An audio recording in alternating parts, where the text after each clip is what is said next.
नमस्कार, मैं हूं प्रतीक्षा मिश्रा और दिल्ली पुलिस दिस वीक में आपका स्वागत है। हाल ही में पासिंग आउट परेड का आयोजन कर ट्रेनिंग पूरी कर चुके नए कांस्टेबल्स को दिल्ली पुलिस में विधिवत रूप से शामिल किया गया। दिल्ली पुलिस के विशेष आयुक्त मानव संसाधन विकास SK गौतम ने वजीराबाद स्थित पुलिस अकादमी में आयोजित इस परेड की सलामी ली। आइए इसी पर देखते हैं हमारी ये रिपोर्ट।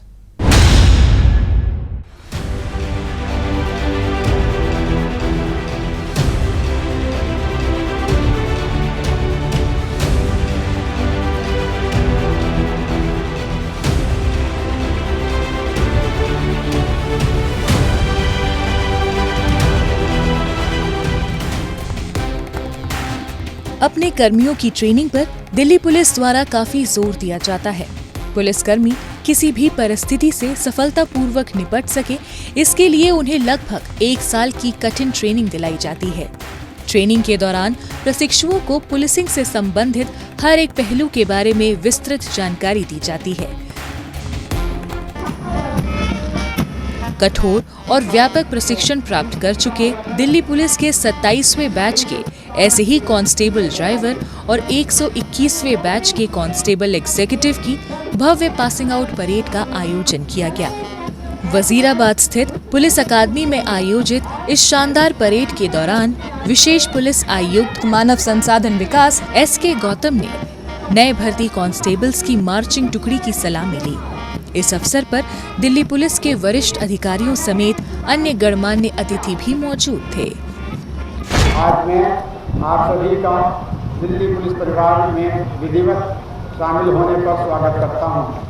आप अगले 30-35 वर्ष तक पुलिस सेवा में रहेंगे। मुझे पूर्ण विश्वास है कि आप पुलिस बल की प्रतिष्ठा और मर्यादा बनाए रखेंगे। परेड ग्राउंड में सभी कांस्टेबल्स को कर्तव्य निष्ठा की शपथ दिलाई गई। तकरीबन 1 साल के बुनियादी प्रशिक्षण और पासिंग आउट परेड के बाद 1266 कांस्टेबल ड्राइवर और 35 महिलाओं समेत कुल 151 कांस्टेबल एग्जीक्यूटिव को दिल्ली पुलिस में शामिल किया गया है। ये सभी कांस्टेबल्स देश के अलग अलग राज्यों से आते हैं, जिससे दिल्ली पुलिस में सांस्कृतिक विविधता और अलग अलग शैक्षिक पृष्ठभूमि का समावेश हुआ है। आज आप सभी ने अभी सच्चाई, ईमानदारी और मेहनत से काम करने की व कानून को निष्पक्ष रूप से लागू करने की शपथ ली है। आपने बिना किसी भेदभाव के कार्य करना है। अब आपको ड्यूटीज करने के लिए अलग अलग जिला और इकाइयों में तैनात किया जाएगा। आपने ये ध्यान रखना है कि वाहन की संभाल के साथ साथ वरिष्ठ अधिकारियों या जवानों को गंतव्य पर समय से सुरक्षित पहुंचाना भी आपकी जिम्मेवारी है। और साथ ही साथ आपको जो वाहन चलाने हेतु दिया जाएगा उसकी देखरेख करना भी आपका कर्तव्य होगा। इसके अतिरिक्त प्रशिक्षु कार्यकारी सिपाहियों को जिस भी जिला या इकाइयों में तैनात किया जाएगा, वहाँ के नागरिकों के अधिकारों की रक्षा एवं उनकी सुरक्षा करना आपका कर्तव्य होगा।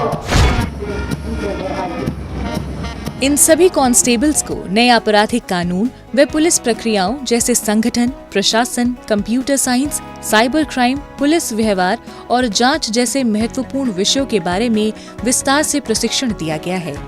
ये ट्रेनिंग इनके दैनिक कामकाज में काफी उपयोगी साबित होगी। यही नहीं, इन्हें किसी भी आपात स्थिति से निपटने के साथ साथ अनआर्म्ड कॉम्बैट और आधुनिक हथियारों के इस्तेमाल की भी पूरी ट्रेनिंग दी गई है।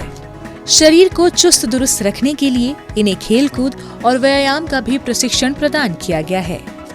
इतना ही नहीं, कांस्टेबल ड्राइवरों को ड्राइविंग और वाहन सुरक्षा के बारे में भी जानकारी दी गई है। प्रशिक्षण के दौरान आपके तकनीकी, शारीरिक, मानसिक विकास पर जोर दिया गया है तथा सड़क सुरक्षा नियम, वाहन की देखरेख एवं सड़क शिष्टाचार के अतिरिक्त नए कानूनों की जानकारी, कंप्यूटर साइंस, साइबर क्राइम और पर्सनालिटी डेवलपमेंट पर भी ध्यान दिया गया है। हमें पूर्ण विश्वास है कि आप अपने प्रशिक्षण के अनुसार कार्य करते हुए दिल्ली पुलिस का नाम रोशन करेंगे। प्रशिक्षण के दौरान उत्कृष्ट प्रदर्शन करने वाले प्रशिक्षुओं को विशेष पुलिस आयुक्त ने पुरस्कार देकर सम्मानित किया। जाहिर है इससे ये और अन्य कांस्टेबल्स भविष्य में अपनी ड्यूटी को बेहतर तरीके से अंजाम देने के लिए प्रोत्साहित होंगे। मुझे उम्मीद है कि आप हर प्रकार की चुनौती का सामना करने में पूर्ण रूप से सक्षम हैं।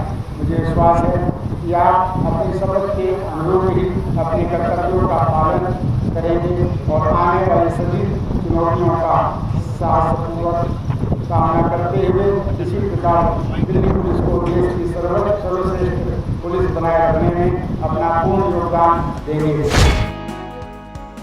पुलिस अकादमी में प्रशिक्षण प्राप्त करने के बाद सभी प्रशिक्षुओं का साहस और आत्मविश्वास काफी बड़ा हुआ दिखाई दिया। यकीनन इन कांस्टेबल्स के शामिल होने से दिल्ली पुलिस की कार्यक्षमता में और भी ज्यादा वृद्धि होना तय है। इससे दिल्ली पुलिस को कानून व्यवस्था कायम रखने में तो मदद मिलेगी ही, अपराध की रोकथाम और वीवीआईपी सिक्योरिटी की जिम्मेदारी के निर्वहन में भी ये सहायक सिद्ध होंगे।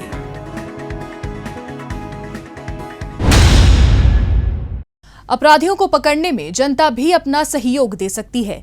अगर आप भी किसी अपराधी या अपराध से संबंधित कोई जानकारी रखते हैं तो फौरन ये जानकारी पुलिस को दें। आपकी पहचान को गुप्त रखा जाएगा। क्या आप जानते हैं 1 जुलाई 2024 से लागू होने वाली भारतीय न्याय संहिता 2023 की अधिसूचना जारी होने के बाद से यौन उत्पीड़न पीड़ित की पहचान गुप्त रखी जाएगी। ये हैं नए भारत के नए कानून। क्या आप जानते हैं 1 जुलाई 2024 से लागू होने वाली भारतीय न्याय संहिता 2023 की अधिसूचना जारी होने के बाद शिकायतकर्ता को एफआईआर की प्रति निःशुल्क प्रदान की जाएगी। यह है नए भारत के नए कानून।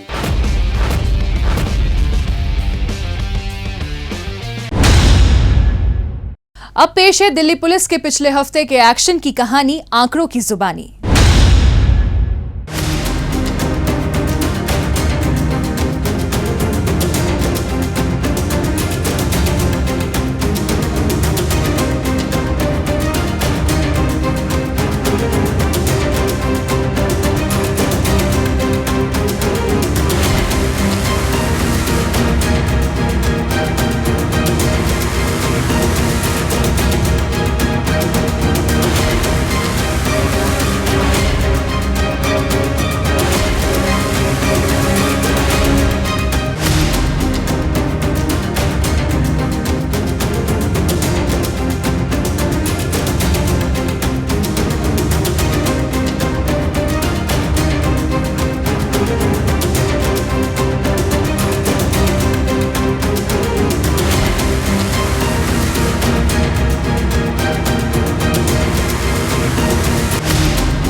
और अब डालते हैं एक नजर पिछले दिनों सुर्खियों में रही दिल्ली पुलिस की कुछ महत्वपूर्ण उपलब्धियों पर। स्पेशल सेल के आईएफएसओ यूनिट ने स्टॉक मार्केट एक्सपर्ट बनकर लोगों से ठगी करने वाले गैंग का भंडाफोड़ किया है। इस सिलसिले में पुलिस ने एक महिला सहित 9 आरोपियों को दबोच लिया है। इन्होंने फर्जी नाम पते पर बैंक खाते और कई ट्रेडिंग फर्म खोल रखी थी। आरोपी ट्रेडिंग ऐप के जरिए लोगों को निवेश करने पर बेहतर रिटर्न का लालच देते थे। झांसे में फंसे लोगों से ये फर्जी बैंक खातों में रकम ट्रांसफर करा लिया करते थे। इसी तरीके से इन्होंने कई लोगों से करोड़ों रुपए की ठगी की वारदात को अंजाम दिया था। पीड़ितों से शिकायत मिलने पर स्पेशल सेल की आईएफएसओ यूनिट ने हरकत में आते हुए फौरन तफ्तीश शुरू कर दी। पुलिस ने टेक्निकल सर्विलांस के जरिए एक आरोपी की पहचान कर उसे धर दबोचा। इसकी निशानदेही पर पुलिस ने ठगी में शामिल अन्य 8 आरोपियों को भी दिल्ली के अन्य क्षेत्रों में रेड कर अपने शिकंजे में ले लिया। 4 कंप्लेंट्स में जो कंप्लेंट्स थे उनके कॉमन एलिगेशंस थे कि उनको स्टार फ्रंटलाइन 41 जो स्टॉक फ्रंटलाइन 41 जो व्हाट्सएप ग्रुप है उसमें अनएक्सपेक्टेड ऐड किया गया और उस ग्रुप के अंदर ऑलरेडी जो मेंबर्स थे उनकी उसमें कन्वर्जन होती थी कि भाई आज मैंने इस स्टॉक में इन्वेस्ट किया तो मुझे लाख रुपए का 50,000 रुपये का बेनिफिट हुआ। तो उससे थोड़ा सा ये एलोर हुए और इन्होंने अल्टीमेटली जो ग्रुप एडम था आशीष साहब, उसकी जो पर्सनल चैट थी ये उसमें ऐड हो गए और ऐड होने के बाद उससे चैट करने लगे। उसने इनको कई ट्यूटोरियल वीडियोस भेजे और इनसे बात की कि भाई आप ऐसे ऐसे अगर शेयर्स में इन्वेस्ट करते हैं तो you can earn huge profits. और अल्टीमेटली उसने इनको इंड्यूस किया कि आप SCS एक हमारी ट्रेडिंग ऐप है हमारी कंपनी की, आप उस ट्रेडिंग ऐप में अगर उसको ज्वाइन कर लेते हैं तो जो भी आप शेयर परचेज करेंगे वो इस ट्रेडिंग ऐप पे रिफ्लेक्ट होंगे। बट उसमें आपको पहले अपना जो पैसा जो भी आप इन्वेस्ट करना चाहते हैं आपको जो हम आपको बैंक खाते बताएंगे उन बैंक खातों में ट्रांसफ़र करना पड़ेगा। उन बैंक खातों से वो आपके जो शेयर्स हैं परचेज होंगे और बाकायदा इस ट्रेडिंग ऐप पे रिफ्लेक्ट होंगे। पुलिस ने इनके कब्जे से 84 mobile phone, 250 SIM card, 2 laptop सहित 28 ATM कार्ड भी बरामद कर लिए हैं। द्वारका जिला पुलिस ने एक इंटरनेशनल फेक कॉल सेंटर का भंडाफोड़ करते हुए 2 महिलाओं समेत 7 आरोपियों पर शिकंजा कसा है। आरोपी अपने आप को नामी गिरामी कंपनी के ऑनलाइन सपोर्ट अधिकारी बताकर अमरीकी लोगों को ठगी का शिकार बनाते थे। पुलिस को एक महत्वपूर्ण जानकारी मिली थी कि द्वारका के सेक्टर 19 में फेक कॉल सेंटर चलाया जा रहा है। इसी आधार पर पुलिस फौरन संभावित स्थान पर पहुंची और छापेमारी कर 7 आरोपियों को धर दबोचा। जो हमारे एक्यूज्ड हैं they impersonating themselves as a executive of Microsoft and ये US सिटीजन्स के सिस्टम पर कोई अनसॉल्व प्रॉब्लम को क्रिएट करके पॉपअप करके उस सिस्टम में एग्जीक्यूटिव बनकर कुछ ऐसे सॉफ्टवेयर्स डाउनलोड कराते थे एनीडेस्क, अल्ट्रा व्यूवर, जिसके थ्रू उसका रिमोट एक्सेस लिया जा सकता है। फिर इस प्रॉब्लम को रिजॉल्व करने के लिए वो गिफ्ट कार्ड्स और अदर मीन्स के थ्रू मनी ट्रांजैक्शन करवाते थे। पुलिस ने आरोपियों के कब्जे से 15 मोबाइल फोन, 11 लैपटॉप और अन्य सामान बरामद किया है।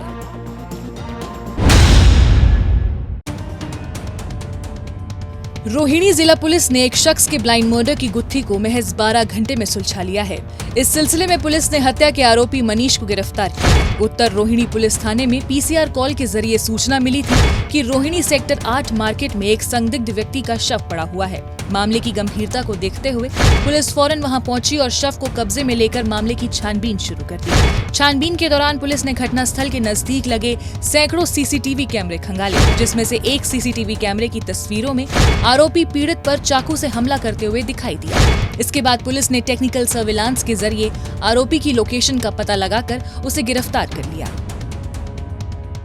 एक PCR कॉल के जरिए इत्तला मिलती है कि एक शख्स की डेड बॉडी पड़ी है। इमीडिएटली पुलिस टीम मौके पे पहुंचती है और इनिशियल इंक्वायरी से पता चलता है कि ये जो पर्सन है इसका cause of death possibly homicide है।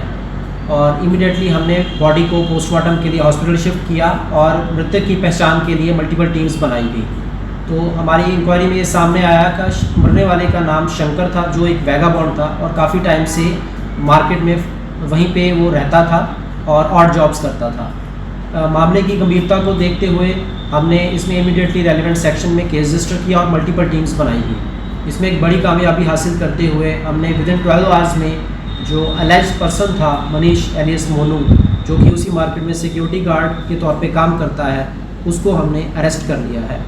फर्दर इन्वेस्टिगेशन चल रही है। पुलिस ने आरोपी के कब्जे से हत्या में इस्तेमाल चाकू बरामद किया है।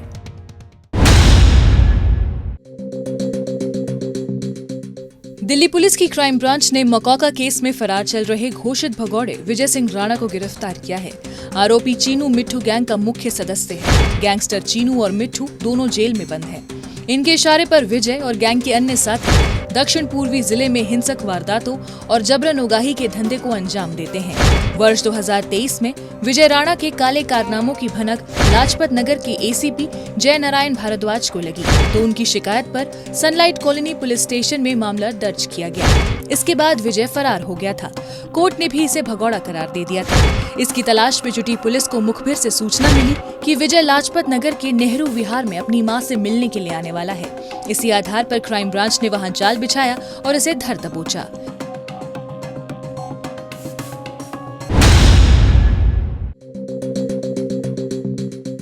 दक्षिण पश्चिमी जिला पुलिस ने लग्जरी वाहन चुराने और हथियार सप्लाई करने वाले अंतर्राज्यीय गैंग का पर्दाफाश किया है।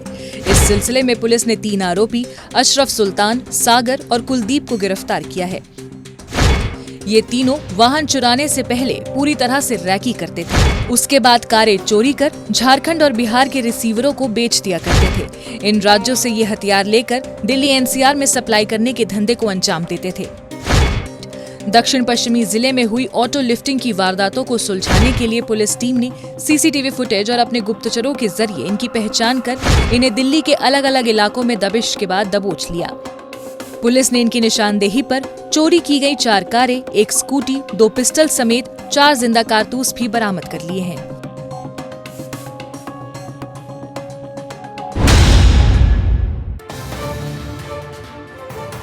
दिल्ली पुलिस की स्पेशल सेल ने हिमांशु भाव गैंग के शार्प शूटर अभिषेक को सलाखों के पीछे पहुंचा दिया। पुलिस ने इसके कब्जे से 1 पिस्टल, 6 जिंदा कारतूस सहित 3 मोबाइल फोन बरामद किए हैं। हिमांशु भाव गैंग दिल्ली एनसीआर में टारगेट किलिंग और रंगदारी की वारदातों को अंजाम देता था।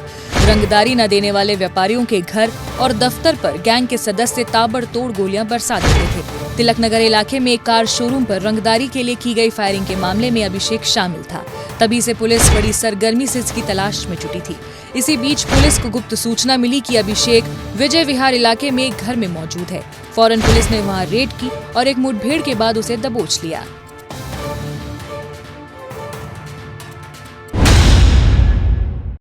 राष्ट्रीय और अंतर्राष्ट्रीय ब्रांड के प्रोडक्ट्स की एक्सपायरी डेट चेंज कर उन्हें आगे बेचने वाले रैकेट का भंडाफोड़ करते हुए क्राइम ब्रांच ने आरोपी अश्वनी कोहली को गिरफ्तार किया है।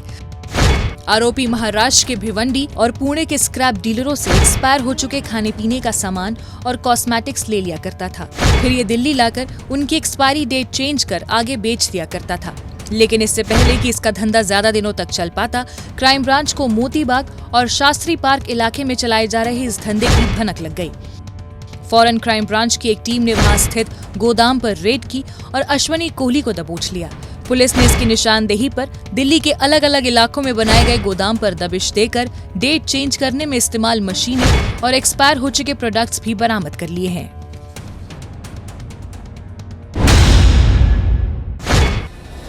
नई दिल्ली जिला पुलिस की स्पेशल स्टाफ की टीम ने नीट 2024 पेपर लीक मामले में बड़ी कामयाबी हासिल की है। इस सिलसिले में पुलिस ने नीट पेपर सॉल्वर गैंग का भंडाफोड़ करते हुए प्रभात, सुमित, कृष्ण और किशोर लाल नाम के 4 आरोपियों को गिरफ्तार किया है।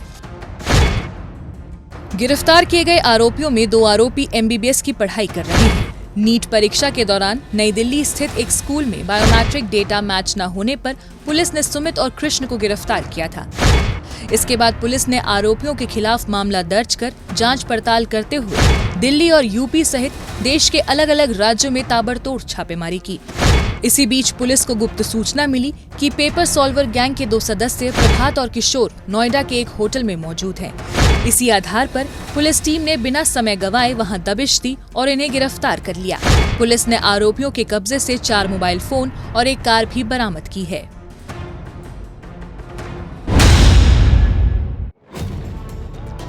करोलबाग पुलिस स्टेशन की टीम ने शातिर जालसाज राजेंद्र कुमार मीणा को गिरफ्तार कर धोखाधड़ी के 17 मामलों को सुलझा लिया है। करोलबाग पुलिस स्टेशन में एक शख्स ने रिपोर्ट दर्ज कराई थी कि गफ्फार मार्केट स्थित एक बैंक में किसी संदिग्ध व्यक्ति ने धोखे से एटीएम कार्ड की अदला बदली कर उसके अकाउंट से करीब 22,000 रुपए निकाल लिए हैं। मामले की गंभीरता को समझते हुए फौरन पुलिस ने घटनास्थल के नजदीक लगे सीसीटीवी कैमरे खंगाले और आरोपी की पहचान की। इसी बीच पुलिस को जानकारी मिली कि आरोपी राजेंद्र करोलबाग इलाके में मौजूद है। इसी आधार पर फौरन पुलिस ने संभावित स्थान पर छापेमारी कर आरोपी को धर दबोचा। पुलिस ने आरोपी के कब्जे से 192 एटीएम कार्ड, 24,800 कैश और अन्य सामान बरामद किया है।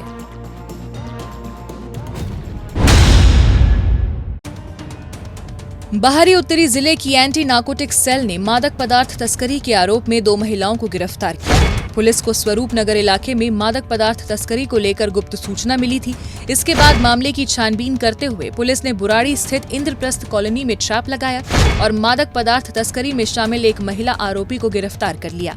आरोपी से पूछताछ के दौरान पुलिस को मादक पदार्थ तस्करी में शामिल एक अन्य महिला की भी जानकारी मिली। इसी आधार पर पुलिस ने रोहिणी सेक्टर 24 स्थित जे कॉलोनी में उसके घर छापेमारी कर उसे भी गिरफ्तार कर लिया और थाने ले आई। पुलिस ने आरोपियों के कब्जे से 330 ग्राम हेरोइन बरामद की है।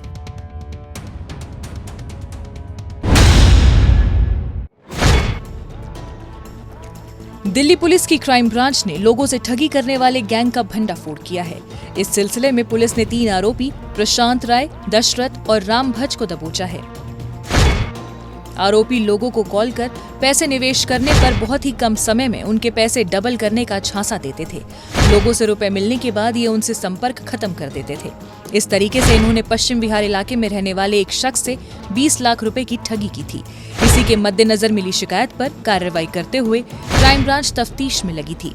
उसी दौरान पुलिस को अपने मुखबिर तंत्र से गुप्त सूचना मिली कि ठगी करने वाले गैंग के सदस्य सुल्तानपुर इलाके में आने वाले हैं। फौरन क्राइम ब्रांच ने वहां ट्रैप लगाया और इन्हें धर दबोचा। पुलिस ने इनके कब्जे से ठगी में इस्तेमाल 6 मोबाइल फोन, 500 रुपए के नकली नोटों के रूप में 3 लाख रुपए और एक कार भी जब्त कर ली है।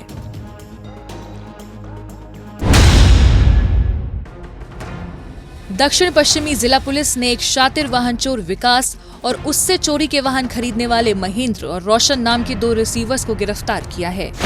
आरोपी विकास ने अपने दोस्तों से पैसे उधार लेकर जिम शुरू किया था, लेकिन जब कर्जदारों ने इस पर पैसे वापस लौटाने का दबाव डाला तो इसने ट्रैफिक पुलिस की वर्दी पहनकर दिल्ली के अलग अलग इलाकों से वाहन चोरी करना शुरू कर दिया। हाल ही में एक शख्स ने वसंत कुंज नॉर्थ पुलिस स्टेशन में अपनी कार चोरी होने की रिपोर्ट दर्ज कराई थी। इस मामले की छानबीन करते हुए पुलिस ने घटना स्थल के आसपास लगे सीसीटीवी कैमरे खंगाले, जिसमें ट्रैफिक पुलिस की वर्दी पहने एक शख्स कार चोरी करते हुए दिखाई दिया। आगे छानबीन करते हुए पुलिस ने आरोपी की पहचान कर ली और उसे दिल्ली के वसंत विहार इलाके से धर दबोचा। इसके साथ ही पुलिस ने अन्य दोनों रिसीवर्स को भी कंझावला इलाके में छापेमारी कर गिरफ्तार कर लिया।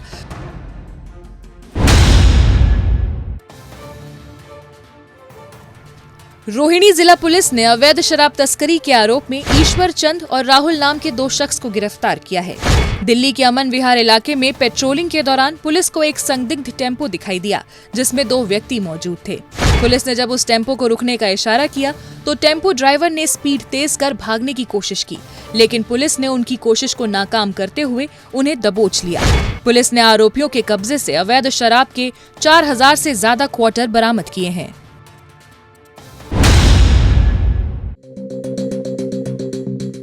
दिल्ली पुलिस की क्राइम ब्रांच ने घोषित भगौड़े देवेंद्र पर शिकंजा कस दिया है। आरोपी और इसका भाई रणहोला से नांगलोई तक आरटीवी बस चलाते थे। उसी दौरान इनका झगड़ा एक बाइक सवार व्यक्ति से हो गया था। झगड़े के दौरान बाइक सवार व्यक्ति ने आरोपी देवेंद्र के भाई को बुरी तरह से पीट दिया था। इसी बात से देवेंद्र और उसका भाई तिलमिलाए हुए थे। पिटाई का बदला लेने के लिए देवेंद्र और उसके भाई ने अपने अन्य साथियों के साथ मिलकर बाइक सवार व्यक्ति की हत्या का प्लान बनाया और चाकू से ताबड़तोड़ हमला कर उसकी हत्या कर दी। इस मामले में पुलिस ने छानबीन कर हत्या में शामिल सभी आरोपियों को तो पहले ही गिरफ्तार कर लिया था, लेकिन देवेंद्र फरार चल रहा था। इसकी धरपकड़ में लगी पुलिस को गुप्तचरों से सूचना मिली थी कि देवेंद्र रणहौला गांव में छिप कर रह रहा है। इसी आधार पर पुलिस की एक टीम ने वहां रेड की और इसे धर दबोचा। दिल्ली पुलिस की क्राइम ब्रांच ने अंतर्राज्यीय अवैध हथियार तस्कर लक्ष्मी नारायण और इसे हथियार मुहैया कराने वाले आरोपी राजीव ओझा को गिरफ्तार करने में कामयाबी हासिल की है। पुलिस ने इनके कब्जे से 6 सेमी ऑटोमेटिक पिस्टल, 10 मैगजीन और 12 जिंदा कारतूस भी बरामद किए हैं।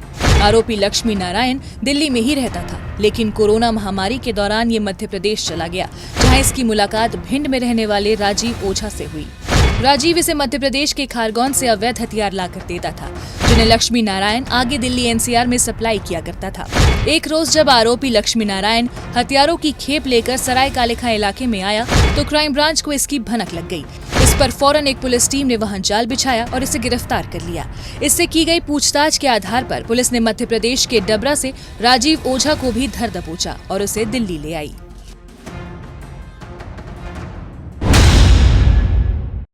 दिल्ली पुलिस दिस वीक में आज बस इतना ही। अगले हफ्ते दिल्ली पुलिस की कुछ और ताजा तरीन खबरों के साथ हम फिर होंगे हाजिर।